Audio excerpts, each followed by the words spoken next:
Hey guys, it's Matho here once again, and in my never-ending search and quest to make Energy Blade not shit, I did have the idea to try and put together a Rage Vortex Energy Blade at some point, simply because of this sort of cool microtransaction slash effect on the Rage Vortex. So Rage Vortex is a skill that consumes some rage and throws out your weapon as sort of kind of like a manual cyclone thing, and in this case it projects forward our energy blade weapon, which does a really cool fancy spin effect. This is with the Celestial MTX, so it is a bit more flashy and screen cancer than normal, but the regular one just shoots forward a really big fat blue blade, and it's pretty cool. So I wanted to try and put together a build around that, and it is difficult to conceptualize rather than to actually put together. The putting together of this character has not been super tough. It's wearing a lot of uniques, some that are pretty cheap, so it's got some like staple gear, but to try and put it all together to fix rage regen, energy shield, life, defenses, leech, all this sort of shit, it's pretty tough. And then at the end of the day, you still just have a Rage Vortex build, which personally I'm not in love with playstyle wise, as you can only have one Rage Vortex out at a time, meaning you have to like kind of play a bit more weirdly than almost any other build. And yeah, look, it's okay. Like, it's tolerable as a playstyle. Some people actually like it, but at the end of the day, I'm making this build as sort of a proof of concept and not something that anyone should really be copying, because it is tough to put together, and it probably won't be the most fun thing you've ever done.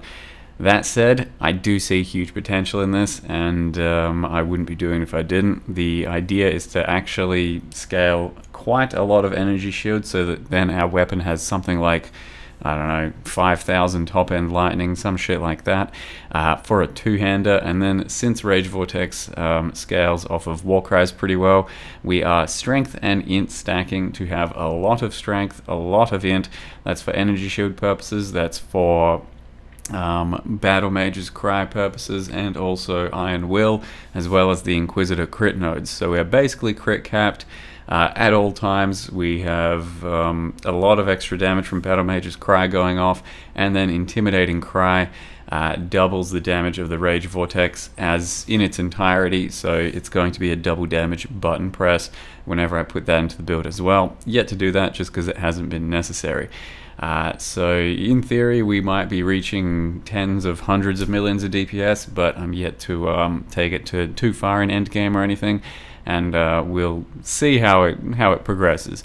It's been a tough one to sort of put fires out on, because you have to like try and fix some res here, fix some stats there, get as much of everything, and the tree is really weird. So I've never actually made one of these sorts of in strength stacking trees personally. I know that other people have done it. I had the help of Blackjack King, a Inquisitor specialist from my chat, put together more of the tree and the concept, and then I've sort of played with it and fine-tuned it a bit while making the character.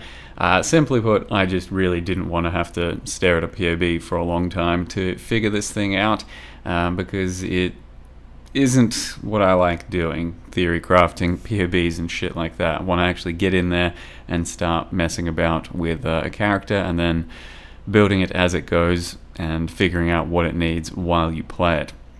So it will be a very weird passive tree, and it is based around split personalities, because we're going like heavy on the strength and int stack. And like I said, it's not going to be something I'm really putting out there for anyone to copy. It ultimately will be pretty replicable, but not on a mass scale, because it's based around some split personalities, which there aren't many of, and some other crap, I suppose. And yeah, like I said, it's also probably not going to be the best playstyle.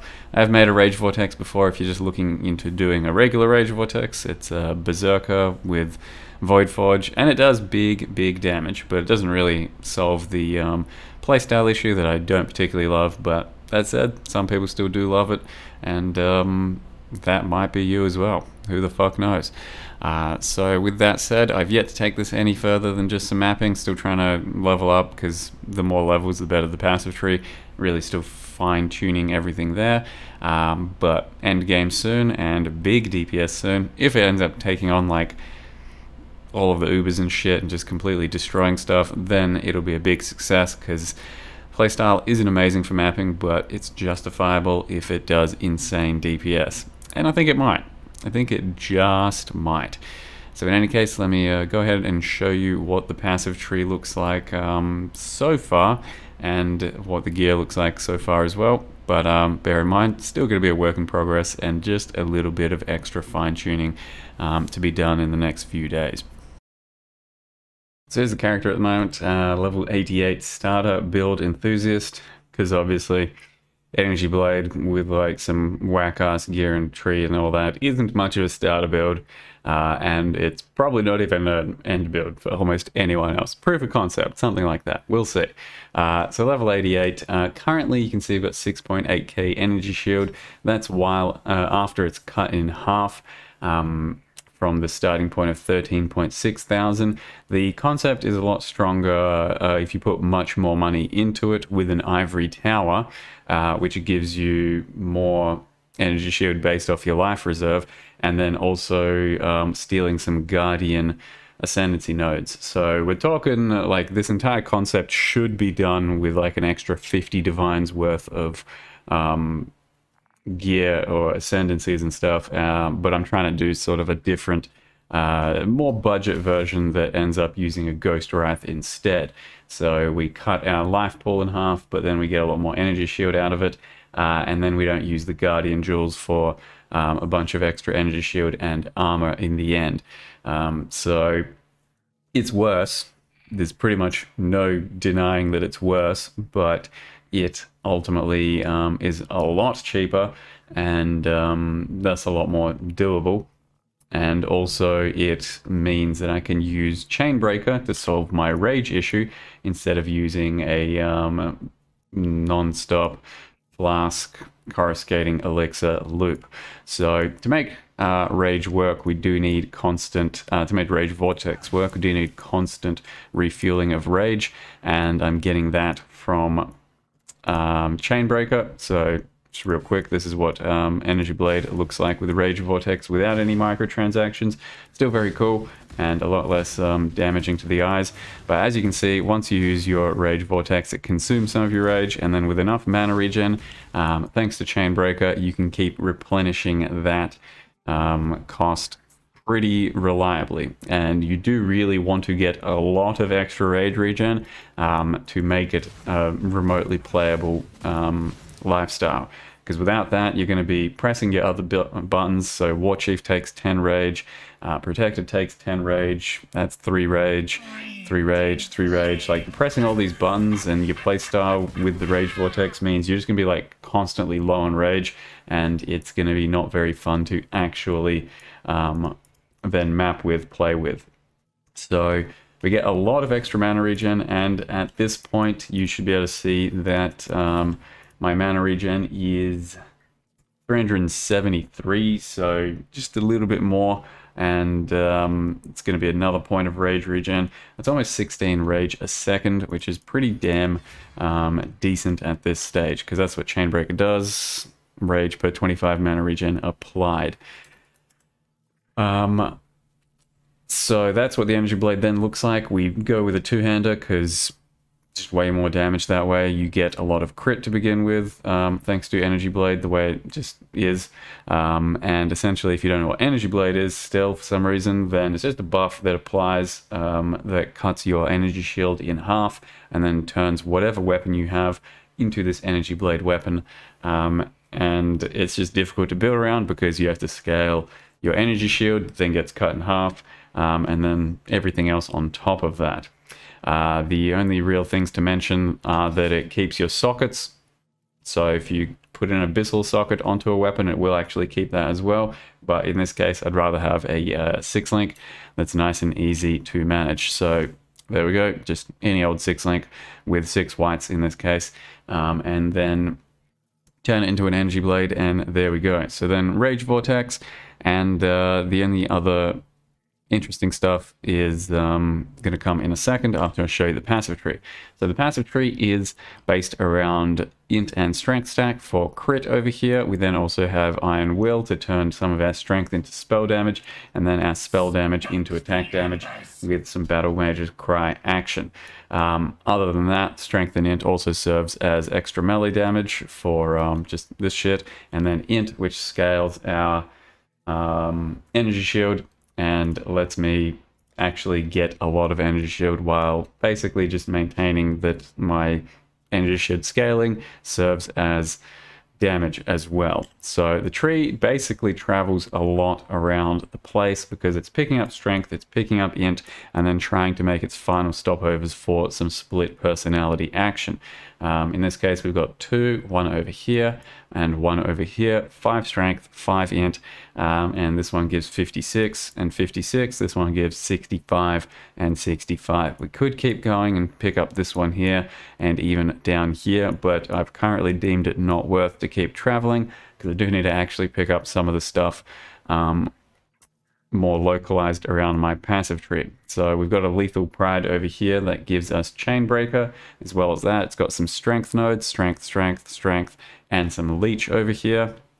I'm currently missing energy shield leech, which there's a few, sort of problems that we can solve. We can go Ghost Reaver and then not have attack leech. We can go over here and then pick up energy leech over here. We can use energy leech gem, but that's not super amazing. Currently, I'm living off of the fact that I've got the Inquisitor regen node and then just regular old energy shield recharge. So yeah, there's different ways to approach things, and there's lots of min-max I'm thinking about. Still going to have 2 dual sockets here, which could be another Forbidden Flesh combo. I had to take some Exert nodes, which I didn't think I would want or have to take, but for the sake of Battle Mage's Cry and also Intimidating Cry, we pretty much need these. We then have, let's see, still taking Spiritual Command for 1 attack speed ring because I really do need to solve attack speed for smoothness of gameplay. In this case, otherwise had to pick up some mana nodes, but I might be able to ditch these at this point for the amount of regen that I've got, and then some crit nodes, and yeah, just a Watcher's Eye that does max mana as ES with clarity.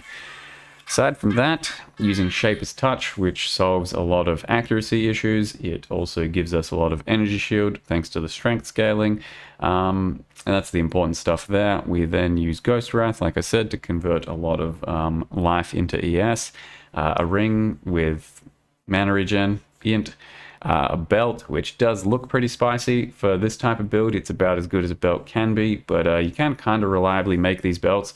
Essentially, what you need to do is grab a Stygian belt and then just spam it with int essences until you get a strength roll, a spare suffix, and hopefully filled up prefixes, and then hunter slam with a remaining suffix.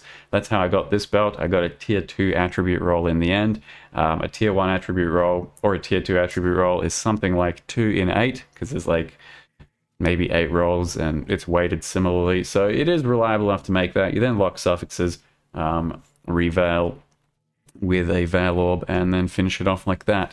So it could be even better if I went a bit harder, but it's basically just some established capital and then you can get it reliably enough. Otherwise, still using Astromantis, but the ideal amulet is something I've yet to try and make. You need Talisman for that, and that is basically an amulet like this: stats, stats, stats, and then prefixes, whatever you want, energy shield, shit like that. You then tier 3 talisman it and hopefully hit % attributes.